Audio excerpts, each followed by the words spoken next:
The downtown plan was something that came out of several discussions over a number of years with council and community members. There's certainly an interest in doing more in our downtown, making it a more vital part of our community.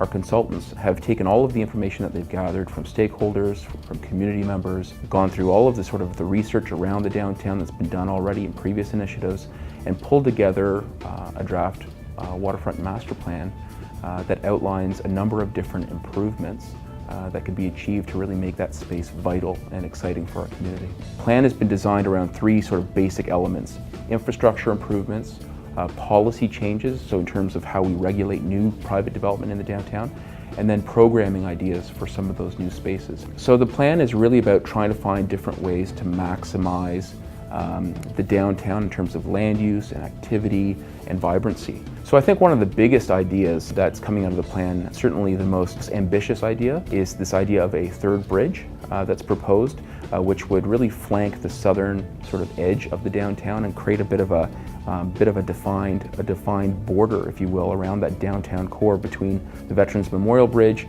and this proposed third bridge. What it would also allow us to do is consider the idea of closing off the old bridge for vehicles and using it as a pedestrian connection only. One of the ideas is to look at introducing wider sidewalks, more plantings, including rain gardens and trees, new lamp standards, new benches, new furnishings, angled parking, possibly on King Street to really maximize parking capacity right in front of the businesses. I think the plan is very exciting from two realms. I think it's very exciting for prospective developers. I think it's also very exciting for residents.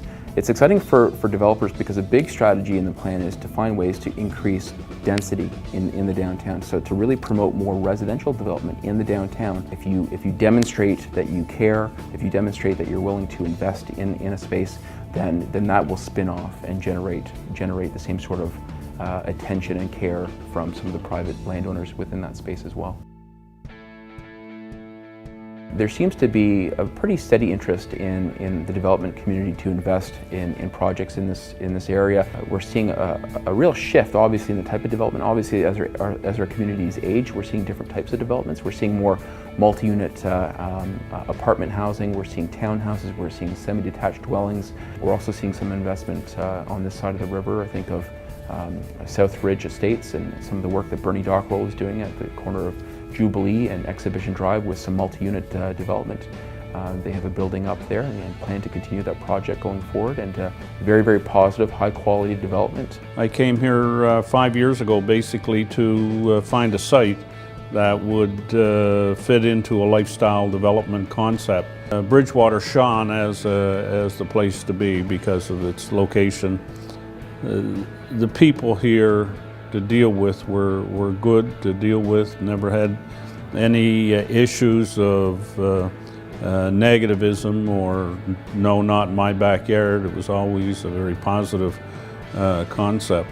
With the baby boomers and the growth of that market, this seemed to be the center of an area that would be profitable and marketable.